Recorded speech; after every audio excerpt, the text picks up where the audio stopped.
The track, by the way, starts with 8 bars of vocals and guitar, and the drums enter on beat 4 of the 8th bar with that open hi-hat. Then we're into this 8th note groove, got the cross stick on beats 2 and 4, and the bass drum's playing 1 and the end of 1 and 3 and the end of 3.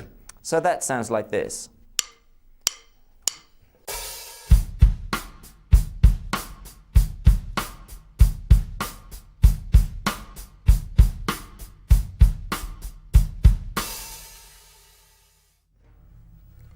That open hi-hat happens on beat 4 every 4 bars there.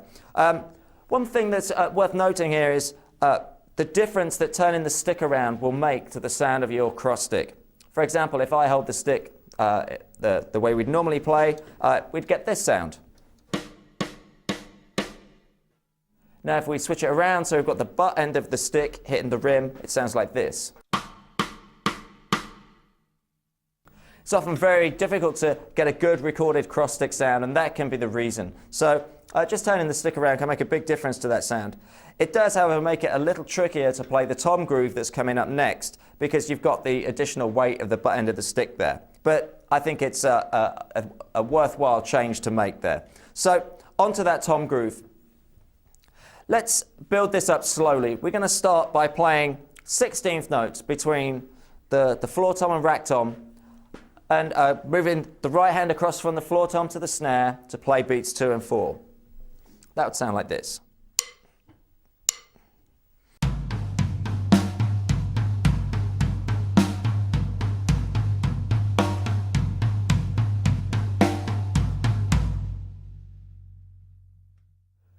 We're now going to add another a note on the snare drum.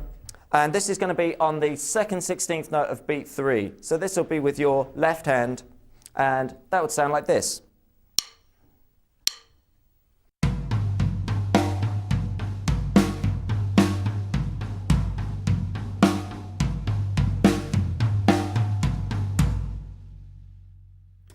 So now let's add some kick drum to that. The kick drum pattern, 16th note bass pattern, I'm going to play it just with quarter notes on the hi-hat here, so you can just hear the bass drum in isolation. That'll sound like this.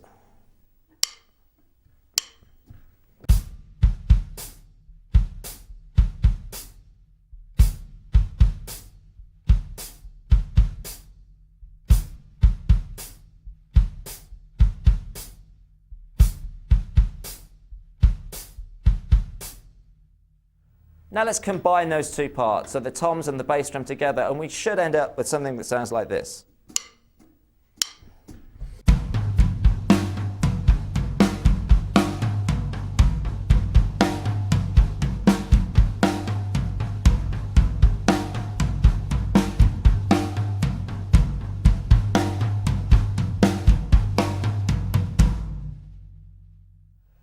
We also need to step the 8th notes on the hi-hat through that. So there's some independence required there as we've got the 2 feet playing this rhythm simultaneously.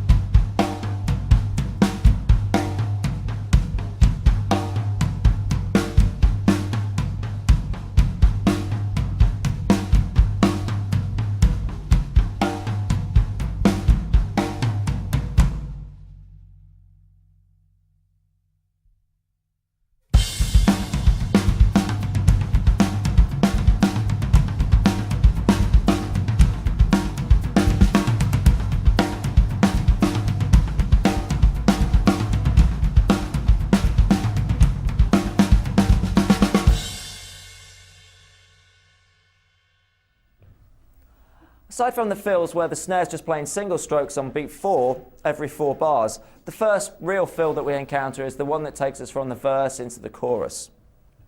So let me play you that slowly at first.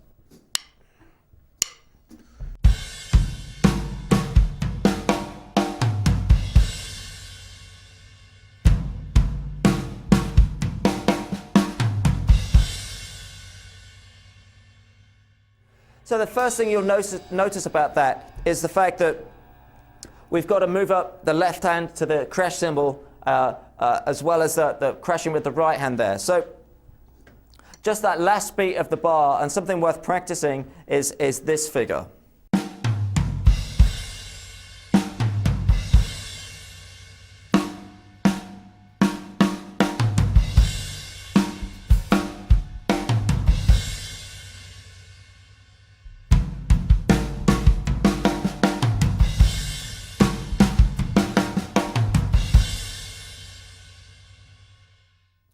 Whenever you've got a figure that's syncopated like that, where you've got that slightly broken feel, da da da da da da da da da da da, it's often easier just to maintain a continuous flow of 16th notes, alternating 16th notes with the hands, and just removing the notes out of that pattern.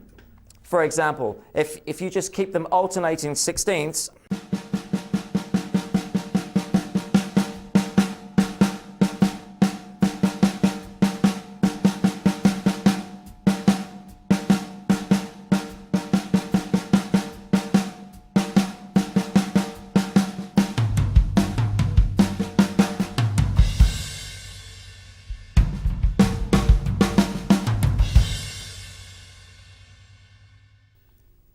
from there we're into the chorus. And that's a 2-bar pattern where we've got a crash on beat 1 and a crash on the end of beat 4. And it's just within 8th notes over on the right cymbal, and it sounds like this.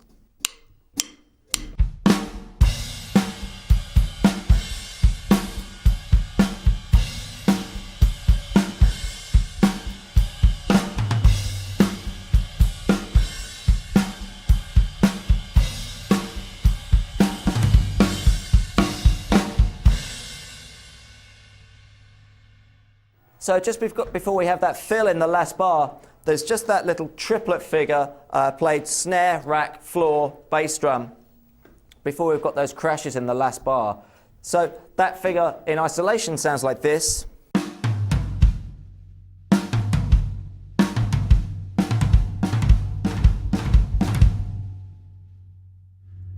And it's really important that you get the bass drum playing the last note there. There can be a tendency sometimes for the bass drum to go after the first snare, rack tom hits and the floor tom to go last.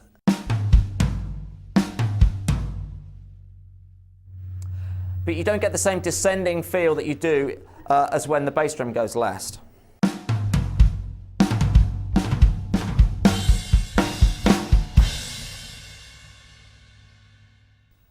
The end of the next verse takes us back to the intro feel. And Chad plays, again, a single stroke 16th note snare drum fill, hitting the hi-hat on the last 16th note.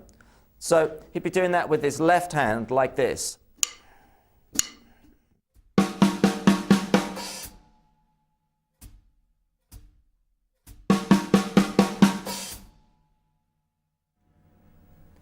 So here's how that sounds in context with the groove.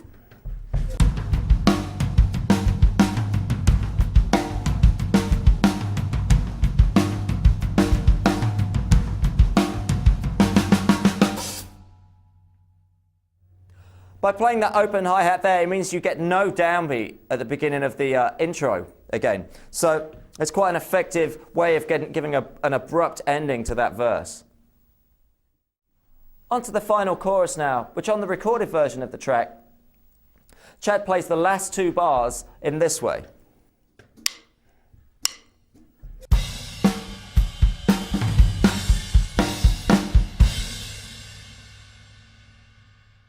However, a nice live variation of that sounds like this. I'm going to play 2 bars of time into it.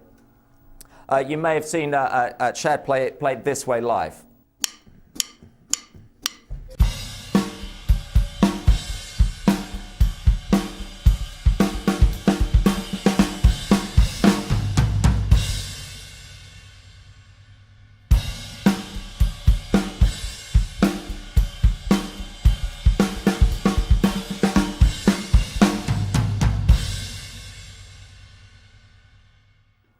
So here's that fill into that final bar of the last chorus, just a little slower.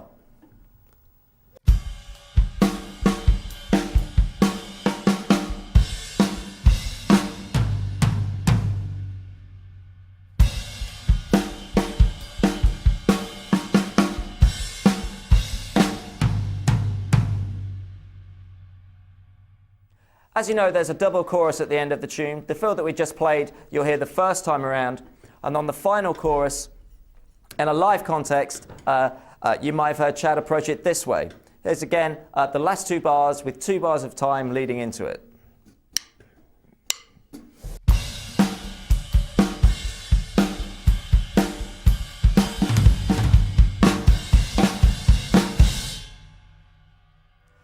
So again, we've choked those final crashes, ready for the final guitar outro. I'm just going to play those 2 bars a little slower for you.